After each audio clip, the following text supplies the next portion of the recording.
இங்கே நம்ம ஹீரோ காளி ரோட்டில் நடந்து போக சடனாக ஒரு சில காரெல்லாம் வந்து அவர் மேலே மோதுது. அதுலேருந்து ஒரு ஆள் இறங்கி வராங்க. யாருன்னு பார்த்தா அப்படியே நம்ம ஹீரோ மாதிரியே இருக்காங்க. காளி தன்னை மாதிரியே இருக்கிறதுனால உபேந்திரா அவங்க வீட்டுக்கு கூட்டிகிட்டு போய் அவங்களோட லைஃப் ஸ்டைலாக காட்டுறாங்க. அவங்கள மொத்தமாக அவங்கள மாதிரியே மாற்றிடுறாங்க. நம்ம காளி கிட்ட காசு இல்லைங்கிறனால அவங்களோட கேர்ள் ஃப்ரெண்ட் ஆந்தர் பிரேக்கப் பண்ணிட்டு போயிடுவாங்க. இதெல்லாம் கேட்ட உபேந்திரா ஒரு நாள் ஃபுல்லாக நீ என்னோட லைஃப் ஸ்டைல் வாழ்ந்து பாரு அப்படின்னு சொல்ல நெக்ஸ்ட் டேவே நம்ம காளி உபேந்திராவோட காரை அவங்களோட காய்ச்செல்லாம் எடுத்துகிட்டு போய் அவங்க கேர்ள் ஃப்ரெண்டை பார்க்குறாங்க. ஒரு நாள் ஃபுல்லாக 2 பேரும் பயங்கரமாக என்ஜாய் பண்ணுறாங்க.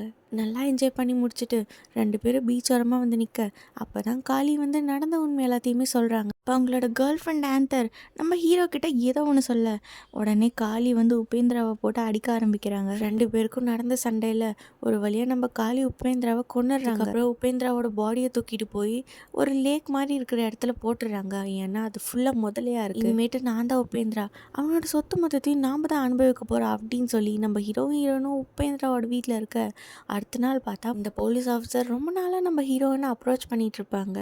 ஆனால் இப்போ நம்ம ஹீரோ கூட இருக்கிறத பார்த்து தான் அவங்களுக்கு டவுட் வந்துடுது.